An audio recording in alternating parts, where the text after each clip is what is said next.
मुक्तिप्रदातारं पंढरपुरवासिनं विलसितं च रुक्मिण्यां पाण्डुरङ्गं नमाम्यहम्। आदिनाथसमारम्भां श्रीज्ञानराजमध्यमान् अस्मदाचार्यपर्यन्तां वन्दे गुरुपरम्पराम्। ज्ञानदेशं नामदेवं च एकनाथं तथैव च वन्दे वारकरी परम्पराम्। आदिनाथं च मत्सेवं गोरक्षं गहिनीं तथा निवृत्तिं ज्ञानदेवं च जोगं वन्दे गुरुः। श्री भगवान पंडित परमात्मा श्री ज्ञानवराय श्री हरिगुरु जगद्गुरु तुकाराम महाराज श्री शंकराचार्य इत्यादी सर्व संतांच्या अलौकिक अशा कल्पना आपण निश्चलदास प्रणित वृत्ती प्रभाकर या ग्रंथाचा विचार करण्याकरता आरंभ केला। या ग्रंथामध्ये एक सांगितलं गेलं की तत्वमसी या महावाक्यापासून उत्पन्न झालेली अहम ब्रह्मास्मी अशी जी वृत्ती, या वृत्तीने कार्यसहित अज्ञानाचा नाश होतो व परमानंदाची प्राप्ती होते, हा वेदांताचा सिद्धांत आहे। जर वृत्तीने हे कार्य होतं तर वृत्ती कशास म्हणतात? त्या वृत्तीची व्याख्या केली की अंतःकरणाचा व अज्ञानाचा विषयांना प्रकाशित करणारा असा जो परिणाम, त्यास वृत्ती असे म्हणतात। या सगळ्या विषयाचा सारार्थ। आता त्या वृत्तीचे जे भेद आहेत व त्या वृत्तींचे जे लक्षण आहेत त्यांचा विचार इथून पुढे आपण पाहूया। ते वृत्तीज्ञान दोन प्रकारचे आहे। किती प्रकारचे आहे? वृत्ती ज्ञान दोन प्रकारचे आहे। त्यात एक प्रमारूप आणि दुसरे अप्रमारूप। आपल्याला जे ज्ञान होतं त्याचेच दोन भेद केले। जसं आपण घट, पट, मठ यांना जाणतो। कधी कधी रज्जूच्या ठिकाणी सर्पाचं भान होतं। हे सगळे जे ज्ञान आहेत, जितके ज्ञान आहेत, सगळ्या ज्ञानाचे दोन प्रकार केले। दोन पटीमध्ये सगळ्या ज्ञानांची विभागणी केली। एका ज्ञानाला प्रमा म्हटलं आणि दुसऱ्या ज्ञानाला अप्रमा असं म्हटलं जातं। त्यापैकी जे प्रमाज्ञान आहे त्या प्रमाज्ञानाची व्याख्या केली की प्रमाणजन्य ज्ञानास प्रमाण असे म्हणतात। प्रमा कशाला म्हणतात? प्रमाणजन्य ज्ञानाला प्रमा असे म्हणतात। तेव्हा आता जे अप्रमा ज्ञान आहे त्याचं सुद्धा लक्षण केलं। अप्रमा त्याहून भिन्न ज्ञानास अप्रमा असे म्हणतात। जे ज्ञान प्रमाणांपासून उत्पन्न झालेलं असतं त्या ज्ञानाला प्रमा म्हणतात। प्रमाण हे आपल्याला पुढे येतील। प्रमाण किती आहेत? 6 प्रमाण आहेत। कोणकोणते? प्रत्यक्ष प्रमाण, अनुमान प्रमाण, उपमान प्रमाण, शब्द प्रमाण, अर्थापत्य प्रमाण आणि अनुपलब्धी प्रमाण अशी ही प्रमाण 6 आहेत। या 6 प्रमाणांपासून उत्पन्न झालेल्या ज्ञानास प्रमाण असं म्हणतात। त्याहून भिन्न म्हणजे जे प्रमाणांपासून उत्पन्न झालेलं नाही अशा ज्ञानाला अप्रमा ज्ञान असे म्हणतात. दोन ज्ञान झाली. यामध्ये प्रमाज्ञान कसं असतं आणि अप्रमाज्ञान कसं असतं याचा विचार करतात. पहा, प्रमाज्ञान यथार्थच असते, परंतु अप्रमाज्ञान मात्र दोन प्रकारचे असते. आता जे प्रमाज्ञान होतं, प्रमाणांपासून उत्पन्न झालेलं जे ज्ञान ते यथार्थ असतं, खोटं नसतं, ते वास्तविक ज्ञान राहत. परंतु जे अप्रमाज्ञान आहे ते दोन प्रकारचं, एक यथार्थही आहे आणि अयथार्थही आहे. अप्रमाज्ञान यथार्थ अप्रमा आणि अयथार्थ अप्रमा या भेदानं अप्रमाज्ञान दोन प्रकारचं. ठीक ना? सामान्य वृत्ती ज्ञान किती प्रकारचा? दोन प्रकारचं. कोणकोणता? प्रमाज्ञान, अप्रमाज्ञान. प्रमाज्ञान ज्ञानाची व्याख्या काय? जे प्रमाणांपासून उत्पन्न ज्ञान होतं त्यांना काय म्हणतात? प्रमाज्ञान. आणि प्रमाज्ञान हे यथार्थच असतं, ते खोटं नसतं. आणि अप्रमाज्ञान किती प्रकारचं? एक यथार्थ अप्रमा आणि दुसरं अयथार्थ अप्रमा.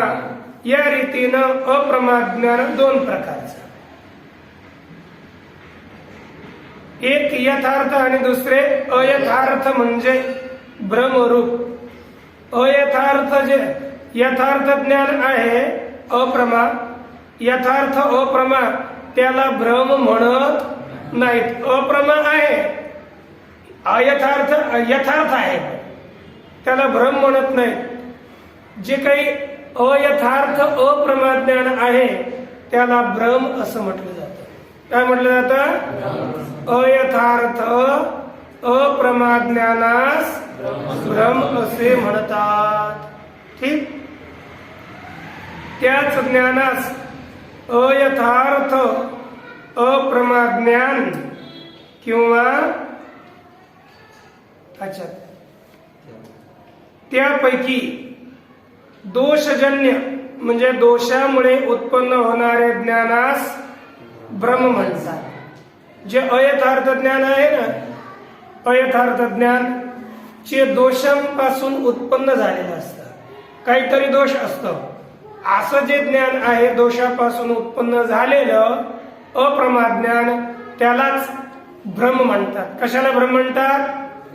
दोषापासून उत्पन्न झालेल्या अप्रमा ज्ञानास भ्रम असे म्हणतात. म्हणजेच भ्रम याचे दोन, अयथार्थ अप्रमा ज्ञान एक नाव आणि दुसरं त्याचं नाव झालं ब्रह्मज्ञान. ठीक ना? त्या ज्ञानास अयथार्थ अप्रमा ज्ञान किंवा ब्रह्मज्ञान असेही म्हणतात. हे अयथार्थ अप्रमा ज्ञानाचं कथन केलं. आता यथार्थ अप्रमा ज्ञान कशाला म्हणतात? ते प्रमाणापासून तो उत्पन्न झालेलं नाही, परंतु त्याच्यामध्ये दोष सुद्धा नसतो.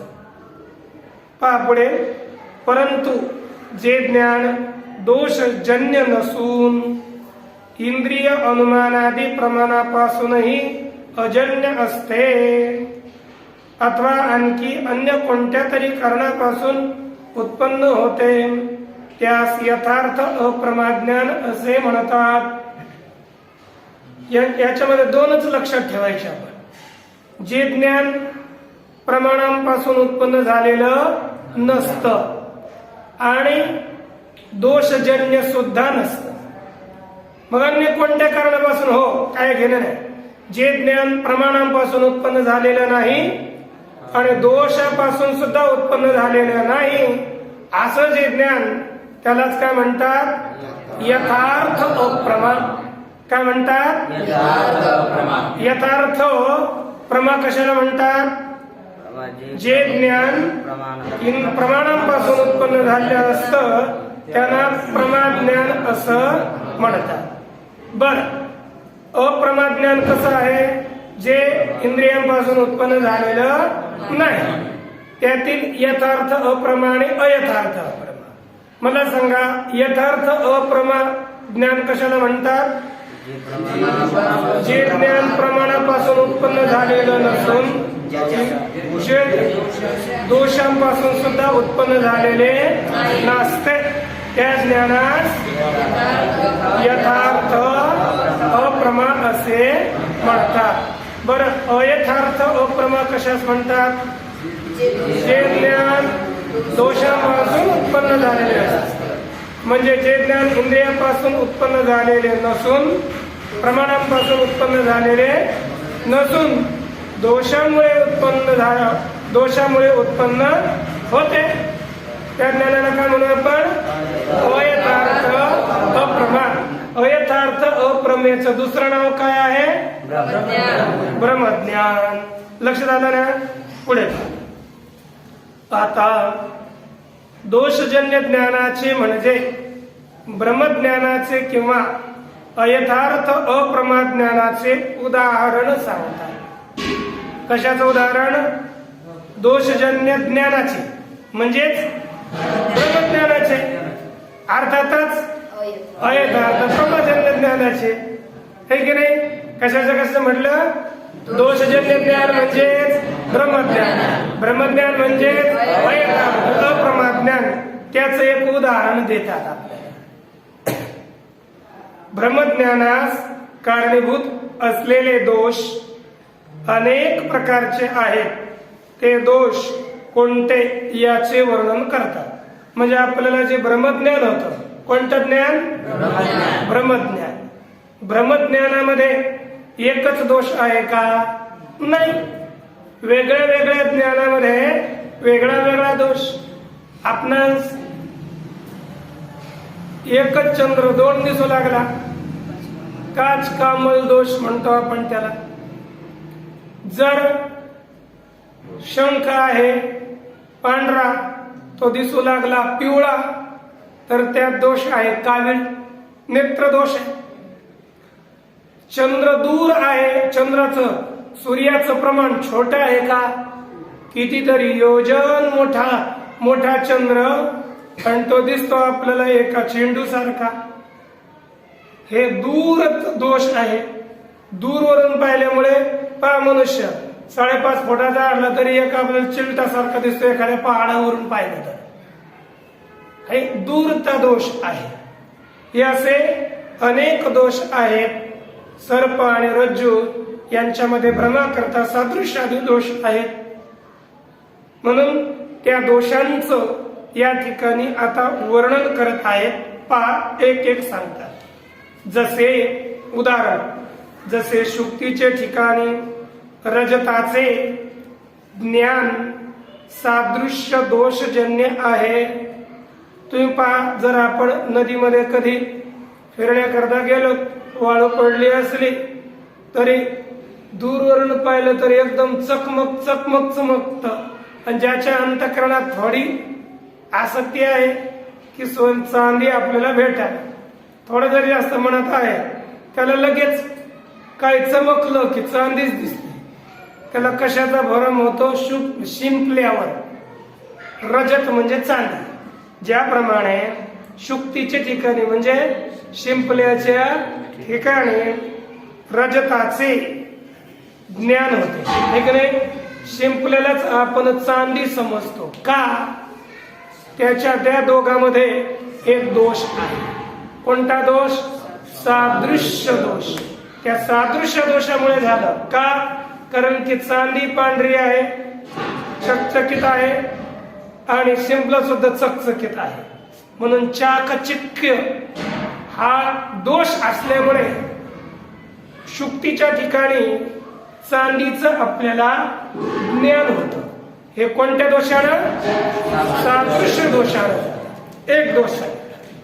म्हणून त्या ज्ञानाला जे ज्ञान दोषजन्य असतं ते ज्ञान राहतं भ्रमरूप असतं. कसं असतं? म्हणजे शुक्तीच्या ठिकाणी झालेलं रजताचं ज्ञान हे दोषजन्य आहे की नाही? म्हणून ते कसं आहे, ब्रह्मरूप आहे. त्याचप्रमाणे साखरेच्या ठिकाणी ज्वर वगैरे असताना कटुत्वाचे ज्ञान होते. म्हणजे काय, आता साखर आपण खाल्ली तर ती कशी लागते, कडू. साखर कडू लागते. कोणत्या दोषामुळे, जर पित्त झालं है ना, पित्तादी दोष उत्पन्न झाले तर पित्त दोषामुळे साखर सुद्धा गोड असून कडू लागतं. म्हणून साखर आता कडू आहे का, तो भ्रम झाला आपल्याला, भ्रम झाला. म्हणजे साखर ही कडू लागते, हा भ्रम आहे. ठीक ना. बर, चंद्रामध्ये चंद्रबिंब अनेक योजने विस्तीर्ण असताना, चंद्र आहे एक योजन नाही, अनेक योजन चंद्र मोठा आहे, तरी सुद्धा त्या चंद्राच्या ठिकाणी एक आपल्याला ज्ञान होतं, लघु छोटा चेंडू सारखा, हे की नाही. ते ज्ञान का होतं, त्या ज्ञानाचं कारण काय, हा सांगतात. दुरून पाहणाऱ्यास आणि दुरून पाहणाऱ्यास अनेक वृक्षाच्या ठिकाणी एकतेचे म्हणजे एकच वृक्ष आहे असे जे ज्ञान होते. दूरवर चंद्र आहे,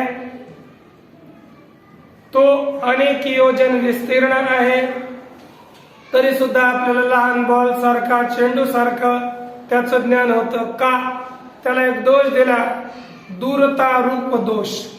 कोणता दोष, दूरता रूप दोष. दोषामुळे उत्पन्न ज्ञान कोणतं होतं, अनेक योजन विस्तीर्ण असणाऱ्या चंद्राचं लघुत्व ज्ञान हे दूरता रूप दोषामुळे होत.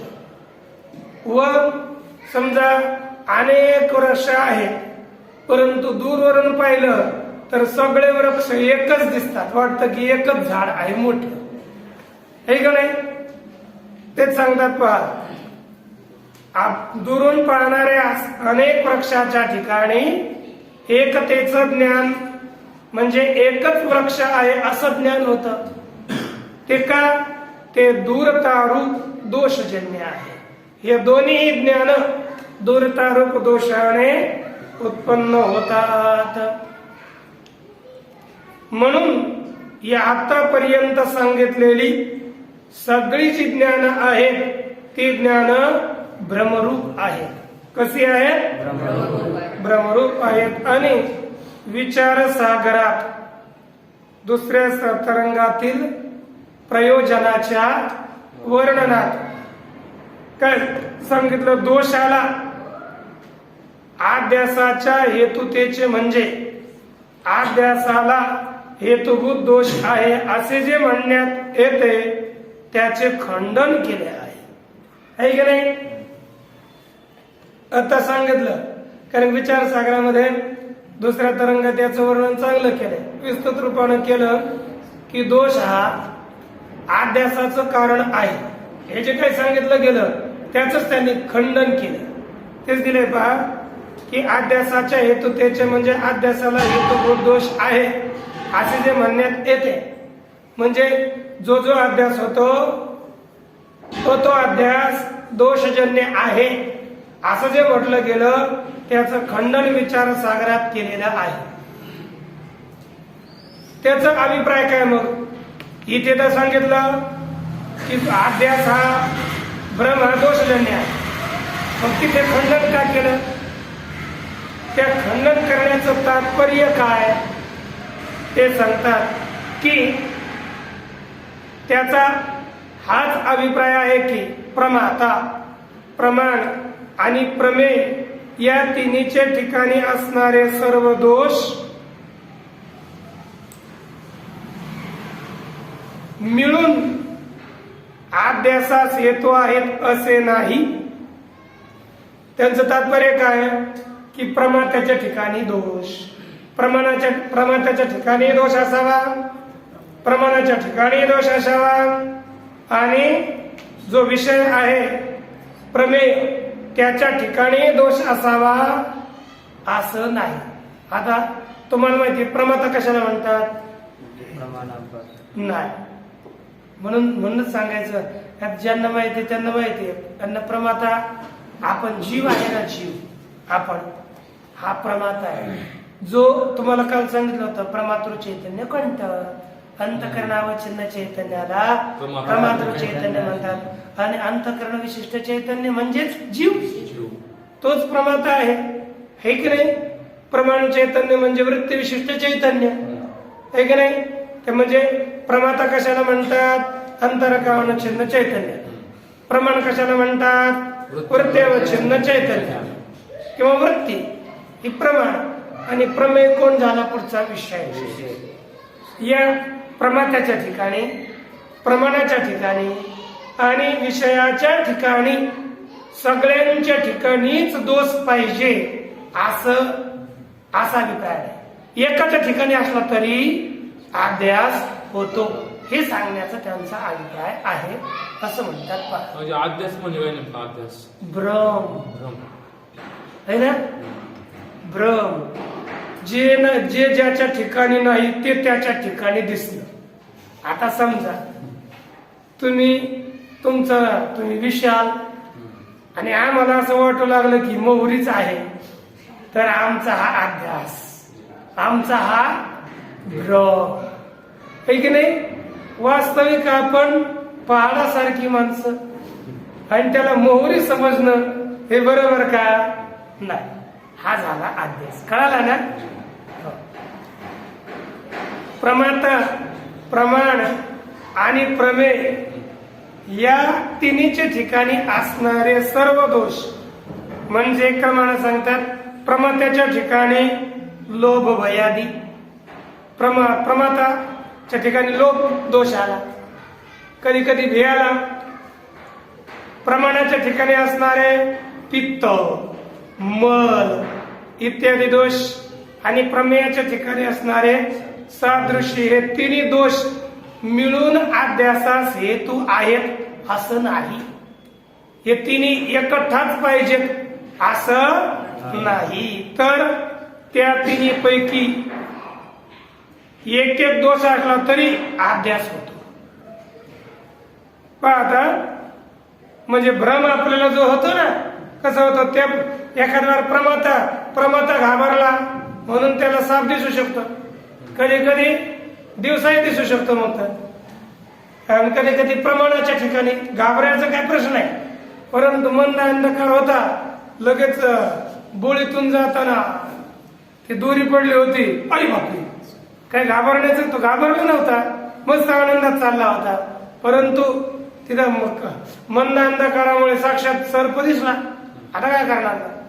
म्हणजे भ्रम एकाच्या ठिकाणी दोष असला तरी सुद्धा भ्रम होऊ शकतो, भ्रम होतो.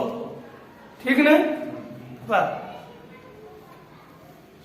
तर त्या तिन्ही पैकी म्हणजे प्रमाता, प्रमेय व प्रमाण यापैकी कोणतेही एके ठिकाणी दोष असला तरी अध्यास होऊ शकतो, हे की नाही?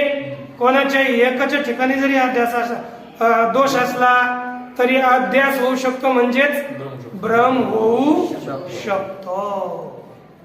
तेथे जो सर्व दोषांचा अभाव असूनही म्हणजे कोणताही दोष नसताना जो आकाशाच्या ठिकाणी निरतेचा अध्यास सांगितला आहे तो प्रौढीवादाने सांगितला आहे. तेथे म्हणजे दुसऱ्या तरंगामध्ये, बरं का, विचारसागरात. विचारसागरात काय केलं की सर्व दोषांचा तिथे सांगितलं, तिघाच्या ठिकाणी सुद्धा दोष नसला तरी अभ्यास होतो. काय सांगितलं? तिघाच्या कोणाच्या ठिकाणी? प्रमाता, प्रमाण आणि प्रमेय या तिघांच्या ठिकाणी काय नसला तरी, दोष नसला तरी काय होतं? अध्यास होतो. असं कुठे सांगितलं म्हटले? विचारसागराचं. हे का सांगितलं बरं? कसं सांगितलं? ते म्हणतात हे सगळं प्रौढीवादानं. आपल्याला मोठेपणा, प्रौढीवाद, मोठेपणानं सांगायला प्रौढीवादानं सांगितलं की तिघांच्या ठिकाणी दोष नसला तरी सुद्धा अध्यास होतो. हे वास्तविक काय झालं की आता आकाश आहे. आकाशाला काही वर्ण आहे का, रंग आहे का, कलर आहे का, काळा आहे का, गोरा आहे का, निळा आहे का, पिवळा आहे का? आकाशाला कोणताच कलर नाही. हे आकाशाचे नाही. पोकळी इथे कोणता काहीच नाहीये. हे सगळं आकाश आहे. परंतु आपल्याला आकाश कसं दिसतं? निळं दिसतं. आकाशाला कलर नाही तरी निळं दिसतं. आता सांगा बरं, तुमच्यामध्ये प्रमात्यात काही दोष आहे का आकाश निळा दिसण्याकरता? प्रमाता घाबरला, जीव घाबरला तरच आकाश निळं दिसतं का? का आसक्ती झाली निळ्या रंगाची पाहण्याची म्हणून आकाश निळं दिसलं? असं काहीच नाही. प्रमात्यामध्ये दोष नाही तरी आकाशाच्या ठिकाणी नीलतेचा भ्रम झाला.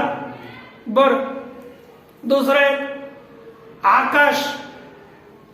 बर, डोळ्यात काही दोष आहे का आकाश निळं दिसतंय? प्रमाणाच्या ठिकाणी काही दोष आहे का? नाही, तरी सुद्धा आकाश निळे दिसतं. बर, आकाशाचा आणि निळ्या रंगाचा काय सादृश्य आहे? सादृश्य आहे का? नाही. आकाश त्याला रंगच नाही आणि निळ्याला निळा रंग येतो. त्या दोघातही काही सादृश्य नाही. म्हणजे प्रमात्यात सादृश्य नाही, प्रमात्यात दोष नाही, प्रमाणात दोष नाही, प्रमेयात दोष नसताना सुद्धा आपल्याला आकाश निळं दिसतं, कोणताच दोष नसताना दिसतं. ऐक नाही. बरं, आकाश कडई सारखं दिसतं.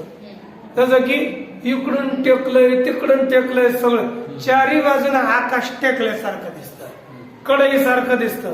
आता आकाशाच्या कडईत काय दोष आहे बरं? नेत्रात भ्रम झाला की नाही? आकाश कडई सारखं आहे.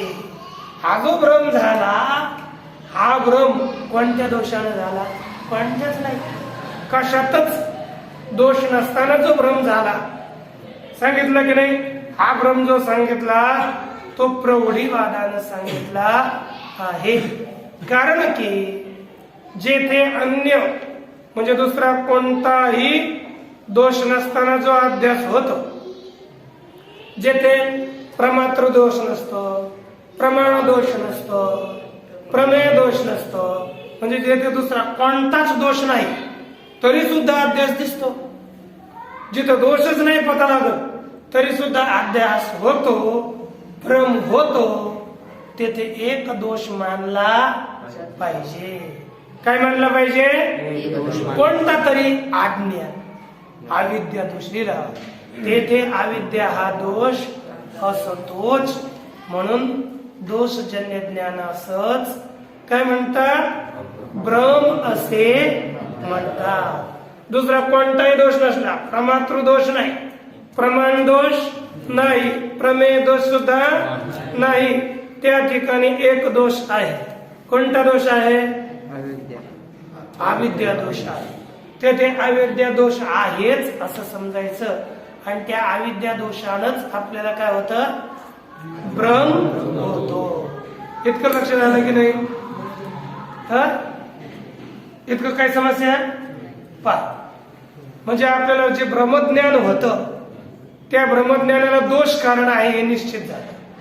दुसरं प्रमातृ दोष असो, प्रमाण दोष असो, प्रमेय दोष असो किंवा अविद्या दोष असो, यापैकी कोणता तरी दोष हा ब्रह्मज्ञानाला कारण आहे. आता यापुढे काय विषय सांगणार त्याचं कंसामध्ये थोडं कथन करतात ते पहा. यापुढे यथार्थ अप्रमाद ज्ञानाचे काय सांगतात? उदाहरण सांगतात. इथून मागे जे सांगितलं ते अयथार्थ अप्रमाद ज्ञानाचे उदाहरण सांगितलं. इथून पुढे सांगतात यथार्थ अप्रमाद ज्ञानाची उदाहरण. अर्थात यथार्थ अप्रमाद ज्ञानाचे लक्षण सांगताना असे म्हटले आहे की, काय म्हटलं? जे ज्ञान दोषजन्य नसते, इंद्रिय, अनुमान इत्यादी प्रमाणापासूनही उत्पन्न झालेले नसते, दुसऱ्या अन्य कोणत्या तरी कारणापासून उत्पन्न होते, हे ना, तेच यथार्थ अप्रमाद ज्ञान. यथार्थ अप्रमाद ज्ञान असंच म्हटलं ना. काय म्हटलं बोला? जे ज्ञान कोणत्याच दोषापासून उत्पन्न झालेले नसते, प्रमाणांपासून उत्पन्न झालेले नसते, दुसऱ्या कोणत्या तरी कारणापासून उत्पन्न झालेले असते, त्याला काय म्हणतात? यथार्थ अप्रमाद ज्ञान. पुन्हा सांगा बरं व्याख्या. जे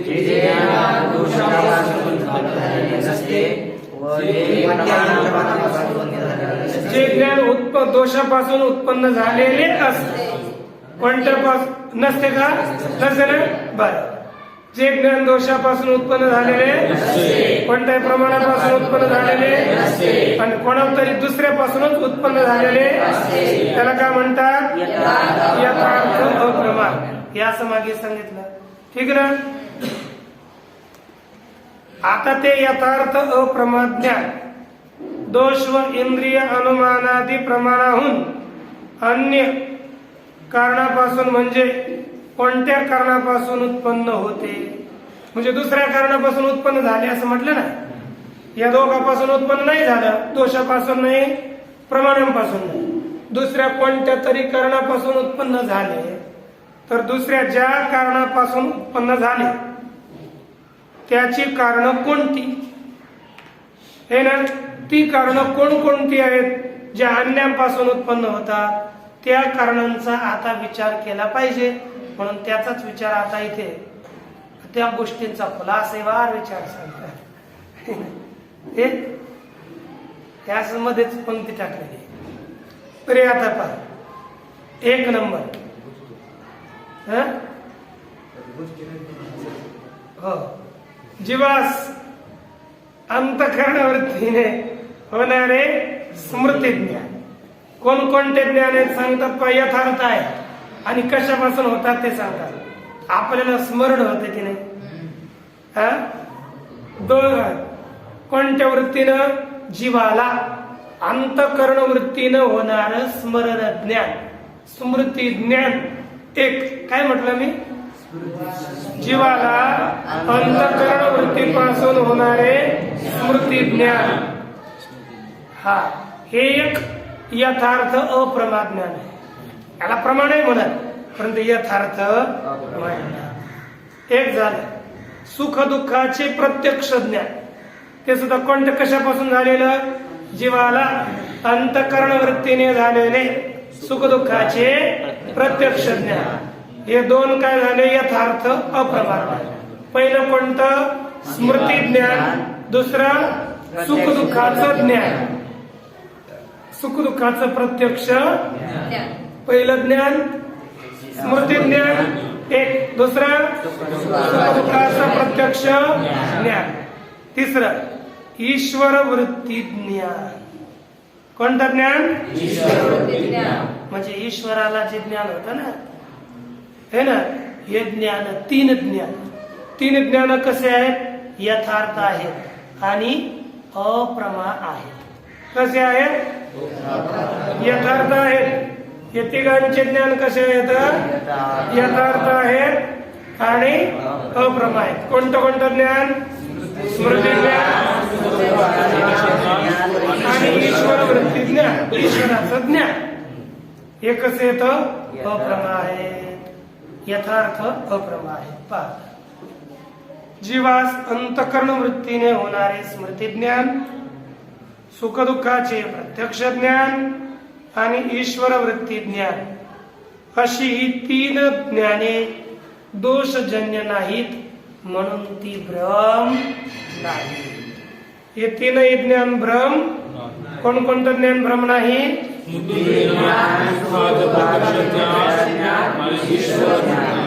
हे 3 भ्रम नाही. तसेच ती ज्ञाने प्रमाणजन्य सुद्धा नाहीत. ही ज्ञान कसे नाहीत? प्रमाणजन्य सुद्धा नाहीत, म्हणून प्रमा सुद्धा नाही. ती प्रमाणापासून उत्पन्न झालेली नाहीत, म्हणून त्यांना प्रमा सुद्धा म्हणता येत नाही. दोषापासून उत्पन्न झालेले नाहीत, म्हणून ते ज्ञान भ्रम सुद्धा नाही. भ्रम सुद्धा नाही, प्रमा सुद्धा नाही. मग कसं आहे? अप्रमा आहे परंतु यथार्थ. प्रमाणापासून उत्पन्न झालेलं नसल्यामुळे अप्रमा आहे, दोषापासून उत्पन्न झालेलं नसल्यामुळे यथार्थ आहे. ठीक ना? जे दोषापासून उत्पन्न होतं ते कसं? अयथार्थ. आणि जे दोषापासून उत्पन्न होत नाही ते यथार्थ. मग हे तीन ज्ञान कशी आहेत? यथार्थ आहेत का? यथार्थ. बरं, प्रमा आहेत का? मग अप्रमा आहेत का? मग यथार्थ अप्रमा आहे की नाही? आहे. ठीक ना? आता ते तसेच ती ज्ञाने प्रमाणजन्य नाहीत म्हणून प्रमाही नाहीत.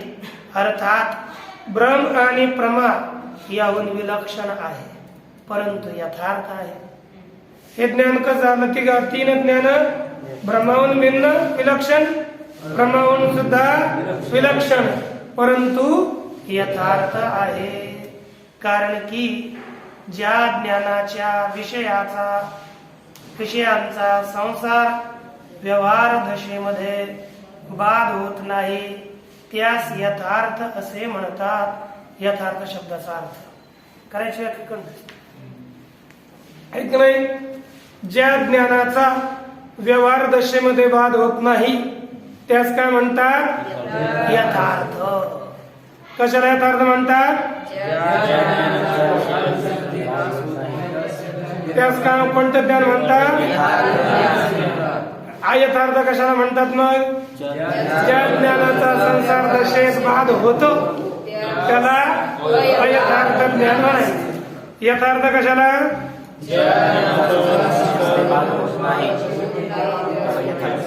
तुम्हाला बोलता येत नाही.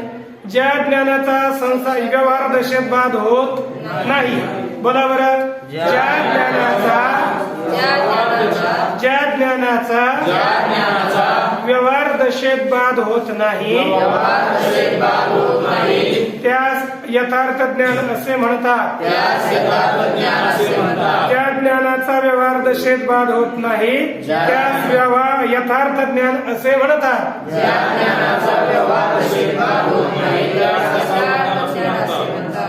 लक्षात आलं ना? ते संसार व्यवहार एकच शब्द घ्यायचा. आता त्या तीनही ज्ञानापैकी पहिलं जे ज्ञान कोणतं ज्ञान? स्मृती ज्ञान. त्याविषयी बोलतात स्मृती ज्ञान. स्मृती ज्ञानाचा हेतू संस्कारद्वारा पूर्वानुभव आहे. आपल्याला स्मरण होत हे गणे. तुम्ही सांगा बरं, ज्याला आपण पहिलं पाहिलं असेल, ज्याचा अनुभव घेतला असेल त्याच स्मरण होतं की दुसरं कोणाचंही स्मरण होतं? ज्याचा अनुभव घेतला त्याच स्मरण होतं की नाही? आपल्याला ते सुद्धा लवकर होत नाही. काल वाचलेल्या वळ्या आज विसरून जातात हे की नाही? म्हणजे ज्याचा पूर्वी आपण अनुभव घेतला त्याच काय होतं? स्मरण होतं. आणि म्हणजे ज्याचं साक्षात ज्याचं ज्ञान झालं. तुम्हाला तुमच्याच आई वडिलांचं ज्ञान स्मरण होतंय का नाही? दुसऱ्यांच्या आई वडिलांचं ज्ञान होतं का? स्मरण होतं का? नाही ना. तुमच्याच का होतं? कारण की तुम्ही तुमच्याच आई वडिलांना पाहिजे, त्यांच्या आई वडिलांना पाहिलंच नाही तर स्मरण होईलच कसं? आहे की नाही? म्हणजे ज्याचा पूर्वी आपण अनुभव घेतला. कळतंय काय? नाही कळत? ज्याचा पूर्वी अनुभव घेतला त्याच काय होतं? स्मरण होतं. देतात की स्मृती ज्ञानाचा हेतू म्हणजे कारण.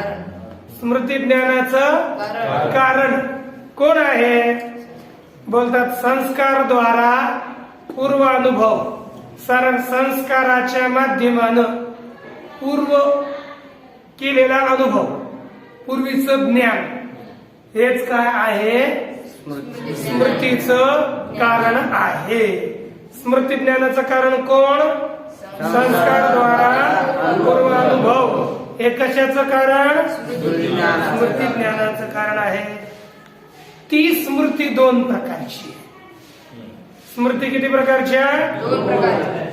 यथार्थ आणि अयथार्थ अशी 2 प्रकारची आहे. ही स्मृती कशी? यथार्थ आणि अयथार्थ.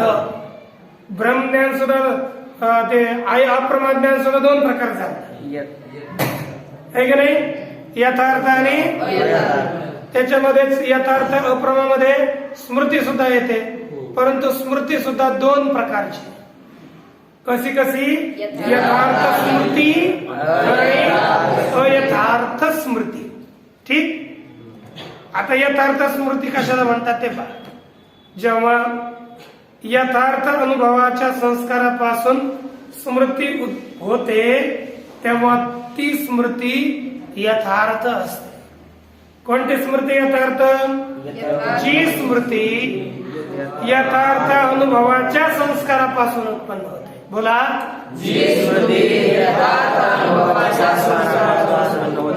पुन्हा जी स्मृती यथार्थ अनुभवाच्या संस्कारापासून उत्पन्न होते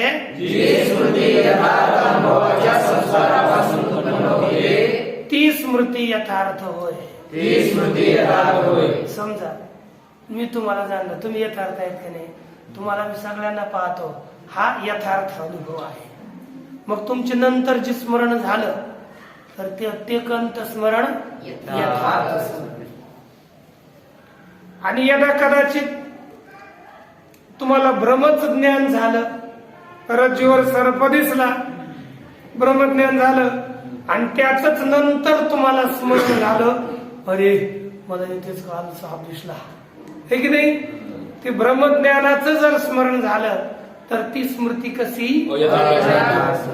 आणि यथार्थ अनुभवापासून उत्पन्न झालेली स्मृती अयथार्थ अनुभवापासून उत्पन्न झालेली स्मृती. लक्षात आहे ना?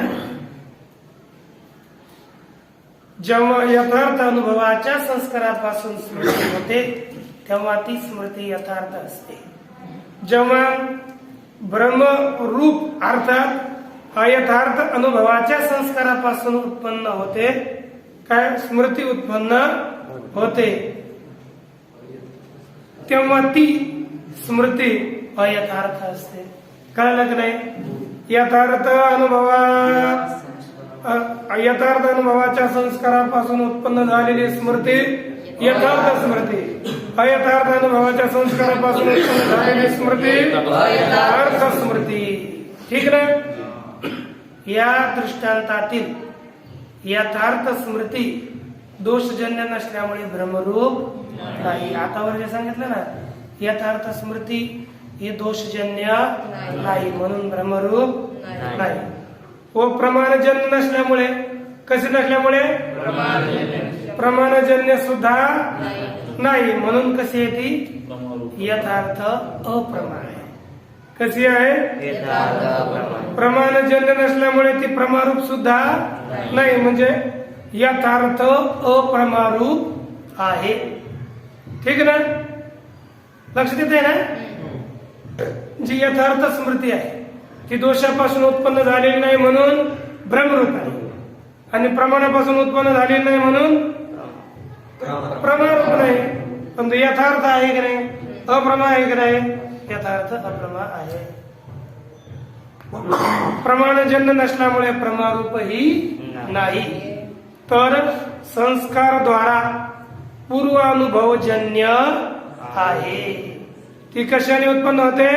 संस्कारद्वारा पूर्वानुभवापासून उत्पन्न होते. दुसरं कारण काय झालं? संस्कार द्वारा पूर्वानुभव कारण. म्हणजे ब्रह्म प्रमाण याहून विलक्षण असून संसार दशेत तिचा बाध होत नाही. या स्मृतीचा संसाराच्या अवस्थेमध्ये बाध होत नाही म्हणून यथार्थ आहे. ती कशी आहे?